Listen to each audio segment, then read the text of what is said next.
started. So I'm thinking I haven't done a podcast in like almost 2 weeks, so about 10 days, 11 days, maybe 12. Could be 13, but as long as it's not 14, because then that would mean it would be 2 weeks. So between 10, 11, 12, 13 days. I haven't done another podcast, and I'm thinking to myself, what can I do for a podcast now? Like, I'm watching Church of What's Happening Now. Joey Diaz, Lee Syatt, Skeptic Pod Tank with Ari Shaffir, the Joe Rogan Experience. Joe Rogan's pretty cool, especially on Fear Factor. And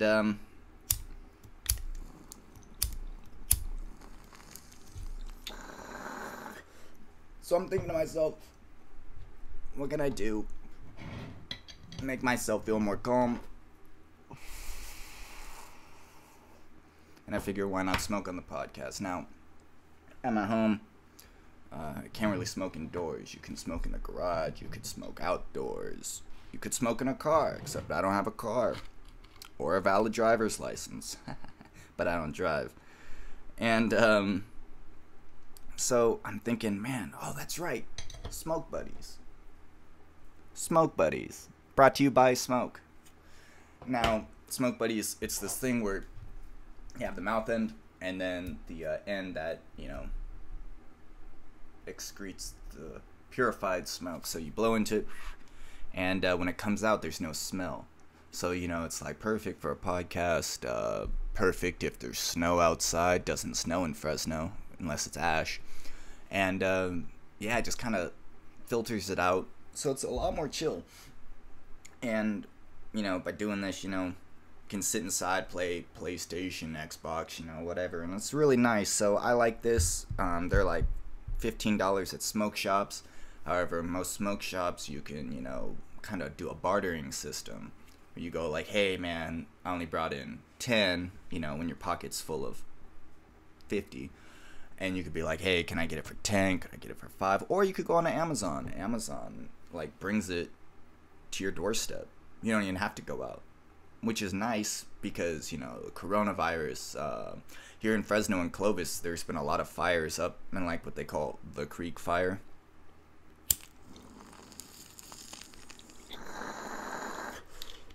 And at this Creek Fire, someone started a fire. I don't know if they know the cause of it yet. But at this Creek Fire, it's barely contained like 6%. Ooh. Like 6%. And yeah, it's just been real wild. Whoa, goddamn. I haven't smoked yet today. Worked out. Showered. Podcasting. Figured save the first smoke of the day for the podcast. And so anyway, the fire, right? So there's this fire that, does fiery things. It burns, and so it gets started. And yeah, then so the skies have been looking real cloudy, and someone posted in like my neighborhood, because I'm in a white neighborhood, so we have this neighborhood association. Not that only white neighborhoods have neighborhood associations. I'm just saying that this neighborhood in particular that I live in is white. Just from an observation, it's white. And yeah, we have a neighborhood association. So like once a year we'll have donuts at this one person's house. We'll have like votes. I guess we pay like dues, which is like your throw-in money. And I guess we kind of like redo the like neighborhood sign and things like that. So it's for like upkeep and etc. like for our neighborhood. Anyways, so this lady on the neighborhood goes, hey, it's really cloudy outside. Does anyone know why? Is it gonna rain? And I'm thinking, well, it's September in Fresno. I doubt it's gonna rain. But like, have you not like looked outside and seen all the ash falling from the sky? Or like, I don't know, went outside and breathed? I mean, I don't know. I just realized since I've been getting older, 23 years old, I know, old, and yeah, I've come to realize that when you're a kid, you assume, adults, or I mean, me, I assumed, adults are pretty smart. I'm a kid, I'm not really too intelligent. Adults are the smart people. And as you get older, you start to realize that these adults are just bigger kids. And it's like, did you ever go to Campus Club? I mean, I went to fucking Campus Club. And Campus Club is this terrible place. Not sure if I mentioned it before on this podcast, but Campus Club is this terrible place that parents pay maybe, $50 a week, or I don't know what the fuck. I don't know how much parents pay to put their kids in this slave labor camp without the labor. So it's just a slave camp. It's an internment camp for children. And they put them here after school. So, Monday, Tuesday, not Wednesday, Thursday, Friday. So Monday, Tuesday, Thursday, Friday is... it is recording. I'm just high. Is regular time for school. So you'll go to school. It'll be like 8:30 a.m. I think the bell rang at like 8:15. So you knew at 8:15 you had to start heading to your class. Blah blah blah. You get in your lines, whatever. So 8:30 school starts. You go throughout your fucking day. 3:15 is when you get out. But at 3:15, instead of riding the bus or going home, no, you went to fucking Campus Club. And Campus Club is just this place where they get college students who are, wanting to be teachers later. Honestly, these people don't give a fuck about children. They don't give a fuck about the kids. It's really, you just go there, get the check, get the fuck out, cash the check, get your money, spend it on shit, come back the next day and work again. And at this Campus Club, or whatever they want to call their after-school program for children, they torture the children.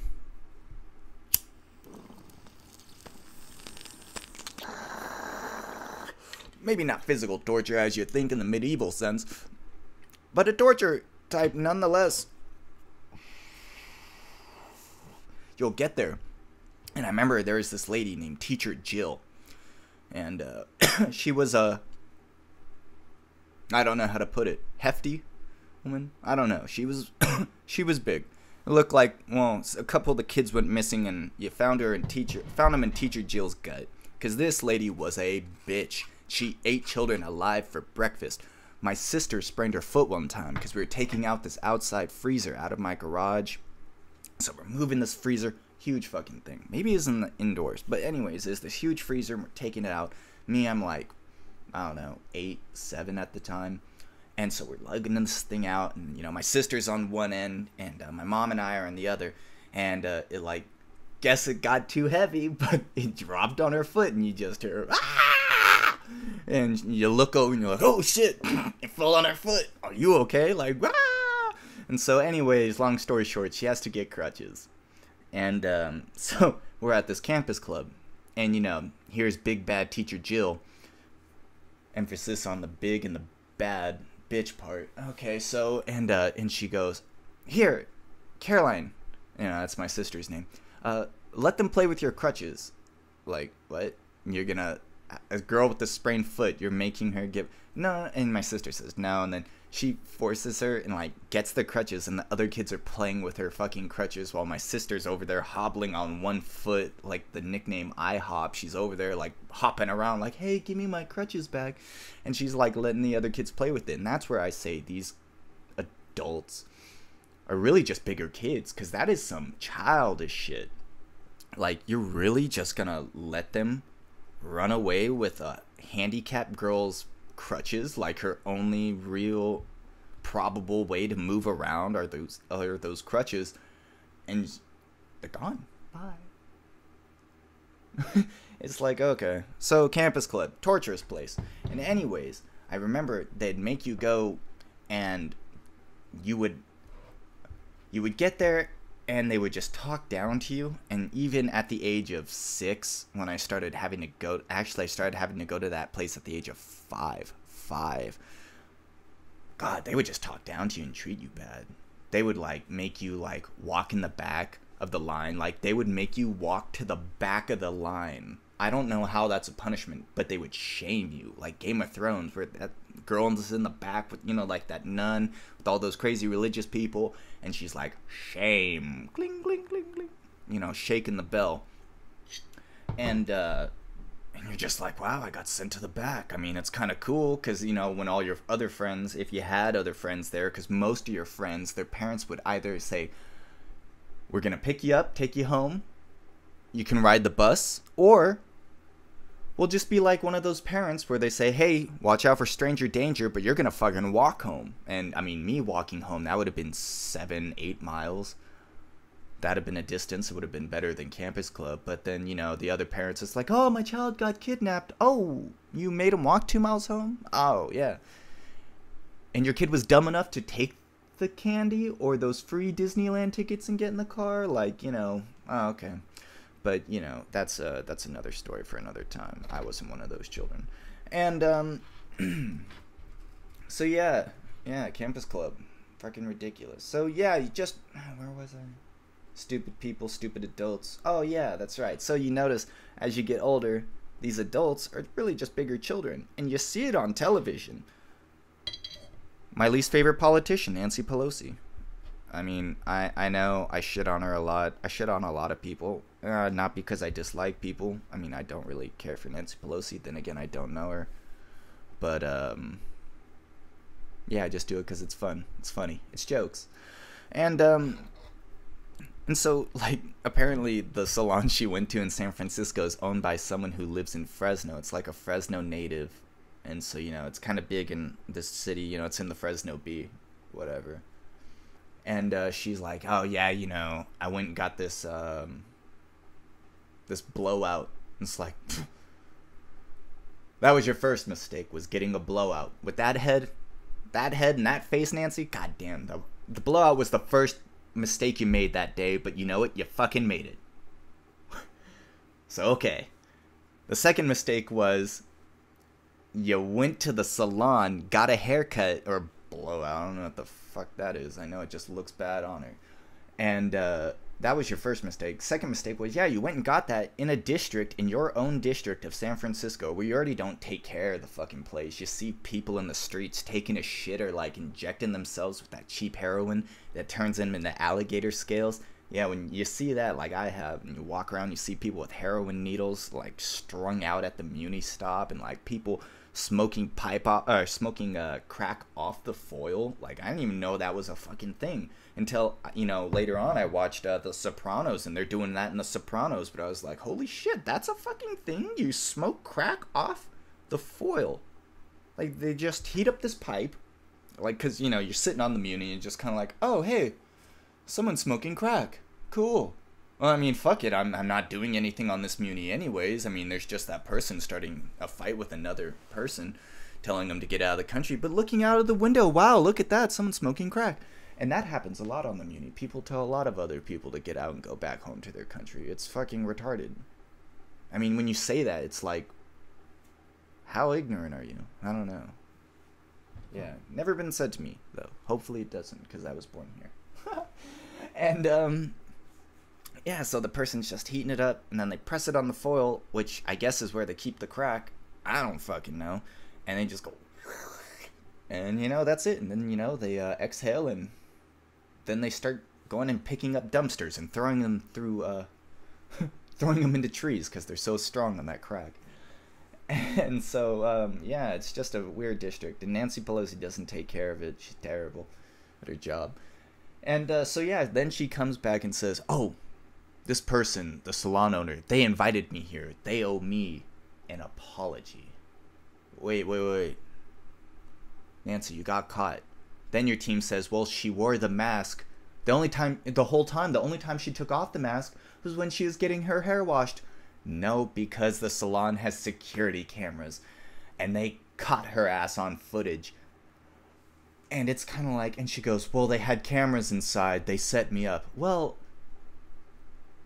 what store nowadays doesn't have cameras on the inside? If someone breaks in, they obviously want security footage of what happened inside. You're not just going to have outside.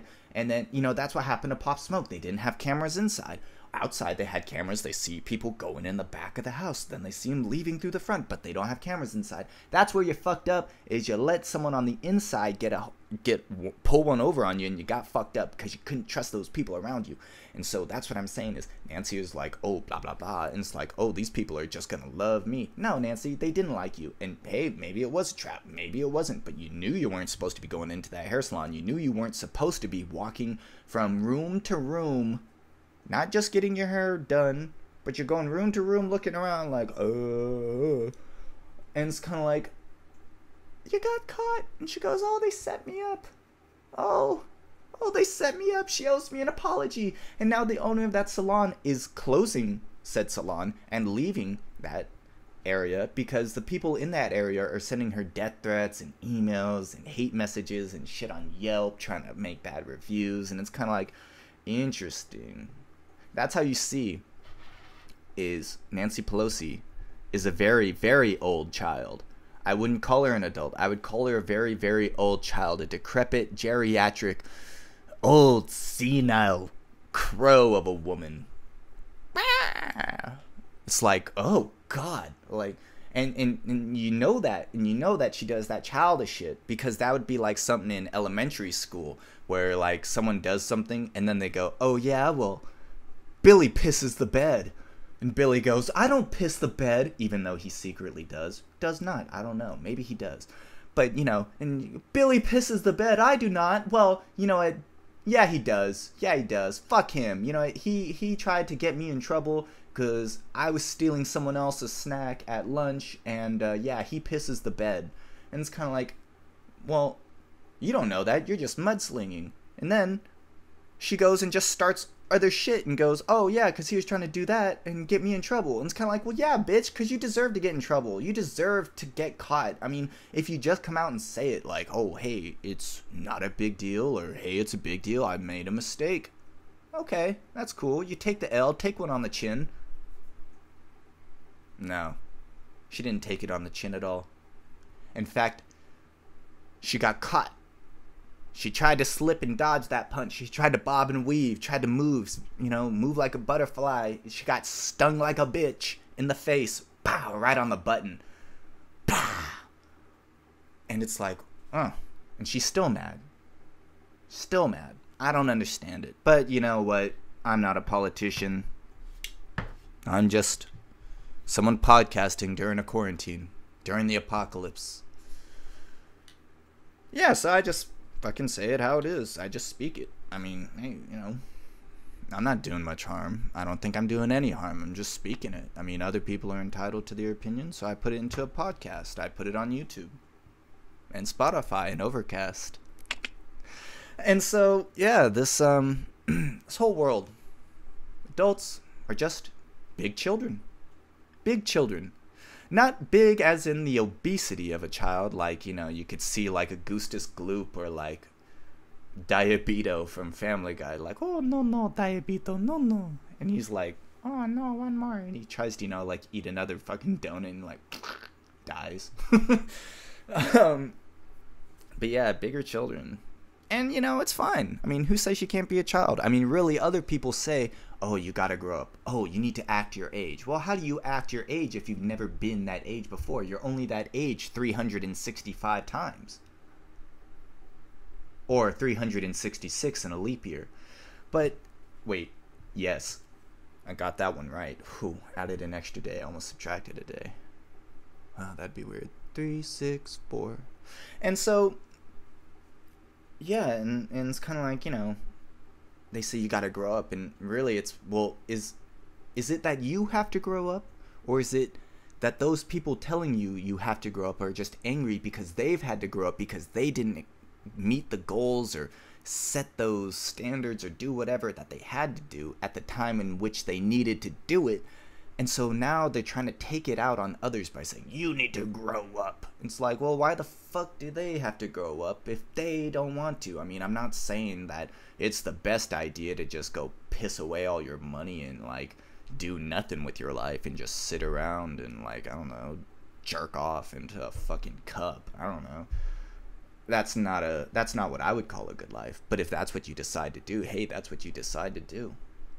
That would be pretty weird, because what would you do with the contents of the cup? I mean, do you just kind of wash it down the sink? Do you put the cup in the dishwasher? Because what if you accidentally get that cup later on and you drink from it, and then there's a little bit of, extract coming out of that? That would be pretty gross.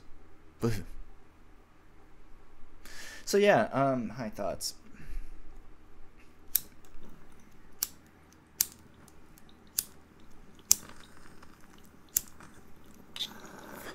I need a new lighter. Shit. But anyways.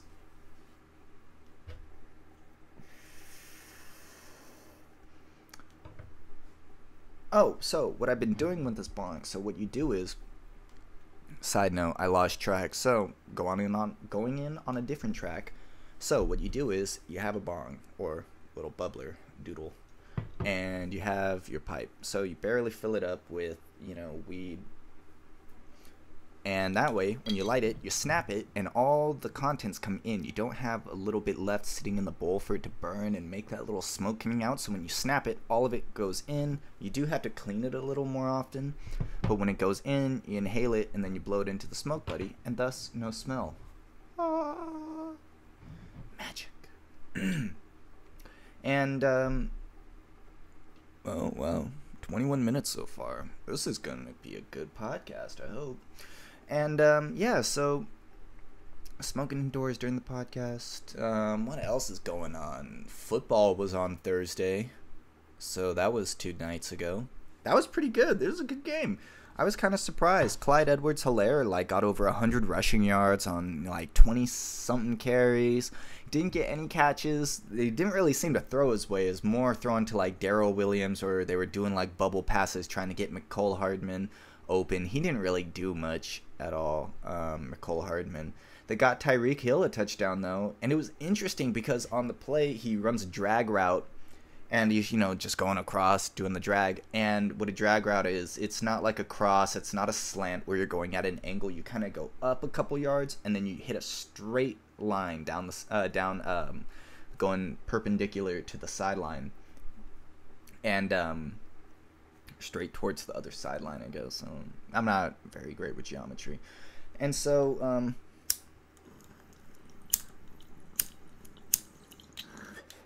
yeah, I need to get a better lighter.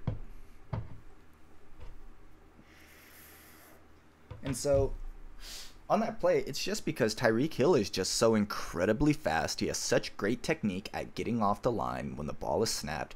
And he just simply outran the corner. Or the defender. I mean, he might have been a safety, covering him, but it was a corner. And it was just kind of crazy how fast he was. I mean, you just see him in the replays. His feet move at 3 times the speed of every other athlete out there. And he's like, I mean, he earns that nickname, the Cheetah. And, what else on this podcast? I started watching this show, Lovecraft County. Yeah, Lovecraft County. It's pretty good. So I was sitting with my mom the other night. Oh, you watch TV with your mom? Yeah, I watch TV with my mom. And it's great. She's a great person to watch TV with. Kind of makes it scarier when something happens. She goes, ah! And you're like, oh, shit. Okay. And, so we're watching the show, and she's like, hey, I want to watch a show. It's kind of scary. Maybe it has aliens, ghosts, zombies, or something. And yeah, this show Lovecraft County, it just started on HBO Max, HBO if you have DirecTV or whatever. It's pretty fucking good. They had ghosts, they had zombies, they had aliens in the first episode. And it had everything. It was pretty good. It centers around this So I don't know the names. I forgot the names already. I know Letitia Lewis. She's this black lady, and this black guy, and then his uncle, and they just kind of go looking for the main black guy's dad.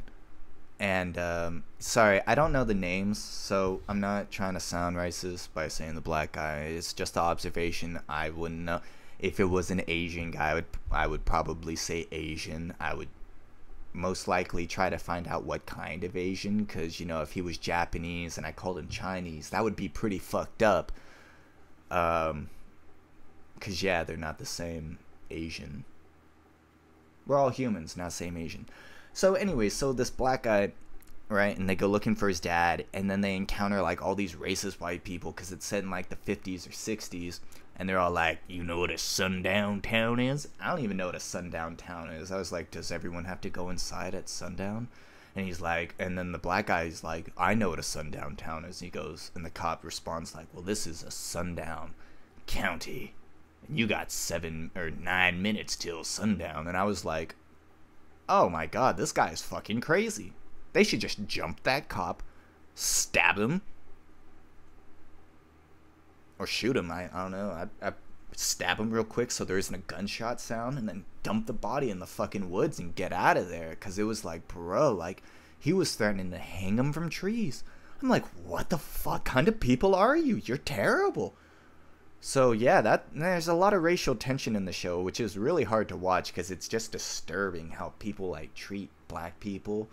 And it's just like, oh, that's disturbing. I don't understand it. Wasn't born in that time period, so never had to hear all that shit because it's pretty disgusting. But yeah, so they get out and the guy's like ramming their car and shit. And he goes, oh, if you go over the speed limit, then I'll pull you over. And so it's like they gotta go like 25 miles per hour while he's ramming their ass. And they got like seconds ticking down till they gotta get out of the county. And it's like, it's scary. But then they are in these woods. And they're like these things. It looks like a giant mole, like a mole rat, like something from Kim Possible, like Rufus from Kim Possible. And it has like all these eyeballs on it, like its face, of course. I don't know if that's always a given in sci-fi things. So its face, its back, its sides, and that was actually pretty much where it had all the eyeballs. But they're all like blinking and shit. And then, like, yeah, it just chases people. And it's like, I don't know why that flashed. And then they're vampires. So they, like, and they bite the people. And then, like, the people just, like, then all of a sudden go, like, and then they turn into, like, the vampires, too. And they're trying to kill people. And it's just, like, it's pretty interesting. It's a good show. I like it. Another show I started watching was this show called Woke. Woke. Like W-O-K-E, like he woke up. Like, it's pretty woke. Shit. No pun intended. And so, yeah, so it's about this show. It's made by Keith Knight, and the main character's name is Keith Knight, which is kind of funny, because I was like, Keith Knight. Keith. Oh, like in weed. Oh, Keith. K-E-E-F. Okay, I fuck with it. I'm with it. And so, so then, like, he's this comic drawer, not like for comic books per se. It's more for like comics in the newspaper, and he makes this like newspaper cartoon called like Toast and Butter, and it's like pretty funny. But it also has Sashir Zameda. I hope that's right. I'm not 100% sure on her name, but she used to be in SNL. She's in it. And the curly-headed guy, don't know his name either, but he's from Workaholics. You know, the curly-headed guy in Workaholics? He's in it.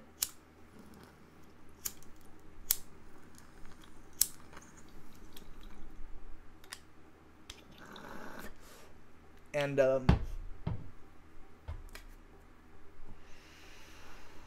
taking a lot of hits during this podcast. And so, yeah, and then another black guy and their roommates. So it's the curly-headed guy, Keith Knight, and another black guy. They're all friends and they're roommates. And then Sashir Zameda is like an independent like newspaper article writer. Newspaper article. She owns a newspaper company or an article company. Post stuff online, stuff. It's pretty like, it's like a very pro like black power, like you know, things like that. So it's with a kind of I don't know how to put it. Imagine like Black Panthers without the machine guns, but that. So it's like kind of protest, kind of like power to the people. It was cool. I like it. So anyways, it has a funny name too. It's called like the something Aryan, but it's funny because Aryans are for white people. Oh, it's the Bay Area because it's based in San Francisco, which is cool because when I lived in San Francisco for school, I saw like all these buildings in the show that I was like, oh fuck, I've seen that in real life. So, you know, I don't know if other people have that feeling, but when you see something in a TV show that you've seen in real life and you're like, hey, I fucking been there, I've seen that. Hey, by the way, it walked right in front of there. I mean, it's kind of cool. Except the Bay Bridge, because the first time I ever walked on that,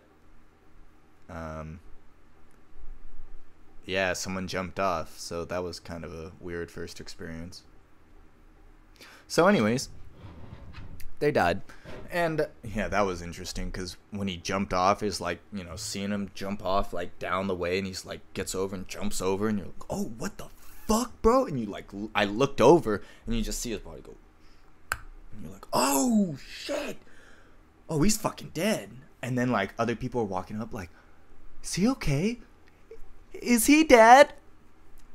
Is he dead? And this other guy's like, oh my god, is he dead? And it's like, yeah, the motherfucker's dead. He face planted into the water off the Golden Gate Bridge. Yeah, he's fucking dead. What do you think? And it's kind of like, man, the boats didn't get out to him for a cool minute. So anyways, so on the show, right, Toast and Butter, and this comic book guy, Keith Knight, I should have ground more weed. So Keith Knight is like putting up like posters because he's gonna be speaking at this like Comic-Con event, and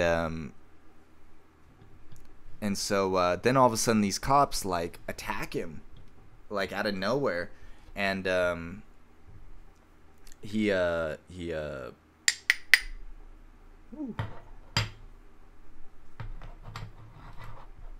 and so he gets attacked, and then all of a sudden when he wakes up, he can start seeing like eyeballs on like random ass things, like I don't know, beer bottles, like malt liquor bottles, like those 40s and shit, and they got the chains and the eyes on them. And then he like sees like eyes in buildings, eyes on trash cans and shit. It's pretty funny. And so like he's seeing all this shit, and they're telling him like to be woke, like don't like sell out, don't be like giving in to white people and shit, and like what they want, because you want to be, you know, successful. You don't want to get your show canceled and not be successful because white people don't like you, because you got to get the white audience to like you. And that's all in the show, just saying. And spoiler alert, fuck me, right? I should have said that earlier. Well, anywho, so then yeah, he's just seeing all these eyeballs, and it's kind of funny. I mean, it's fucked up, but it was kind of funny, because it's like the show Atlanta, where they kind of point out, like, how racist, openly racist people are, and, like, with stereotypes and shit like that, and they're like, oh, I didn't mean that. I didn't know what you meant. Oh, I wasn't trying to be racist. It's like walking up and someone assumes, hey, I'm good with a calculator, like, no, I'm not. Or they're like, oh, hey, oh, you know how to make rice, right? Like, well, I'd like to hope so. That's a common thing, to know how to make rice. People on Survivor know how to make that shit, and they're on a fucking island. But, you know, they assume. The rice one wasn't a good one, because that's a pretty common thing. I mean, yeah, who doesn't know how to make rice? Boil the fucking water with the rice. Yeah, you boil the water with the rice in it, and then you set it to a simmer until all the rice the water evaporates because the heating and shit. Okay, yeah, so that's how you make rice, basically, in a nutshell. And so, anyways, where was I? Oh, yeah, they're just assuming, so they take a picture of Keith Knight for his, like, show thing, so for a poster of him. And they brightened his face. They, like, increased the lighting on his face so it looked like he was almost in white face. And he's like, did you guys lighten my face? Like, was I too black? And the white guy sitting there is like, oh, no. Nobody could ever mistake you for being too black. And I was like, what the fuck, bro? Like, I don't know. It was just, like, kind of like, whoa, what? And he's like, what'd you say? He's like, huh? What? huh, what, nothing. And it's like, yeah, this show, and like just Keith Knight starts seeing that, he kind of gets woke. And it's a really good show. It's almost like I've been seeing a lot of these shows lately. It feels like Atlanta. It's not the same show as Atlanta. The show made by Donald Glover.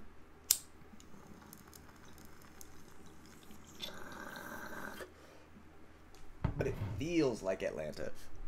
And it feels like Atlanta because of the camera angles. There's multiple camera angles. Like up high, they do it like where the camera kind of like starts at one angle. So it starts like over here, and then it goes like up, and then it goes down, you know? And yeah, it just feels like every episode is a mini movie. And in that like kind of meaning is like, it feels like it's very well cast. Like the cast is very together in it. Like it feels like they've worked together for a while, so they work well together. The camera angles, the lighting, there's like a filter, some kind of like lens on the camera that makes it seem like it's not like a normal type of lighting you'd see in a normal kind of walking around the street, like, oh hey, look at that. It's kind of different, and I really like that because it makes it feel unique, and it makes it easier to feel more immersed in that universe of like, okay, I'm like in the show, I'm like kind of like really focused in on it. It's not, you know, I'm kind of losing focus. It feels bland, and it feels very consistent in their tones. So I don't know if that makes any sense, but yeah, I feel like it does. So yeah, I'm gonna go grind more weed, so I'm just gonna end the podcast here. This was pretty fun. Yeah, alright, see y'all next episode.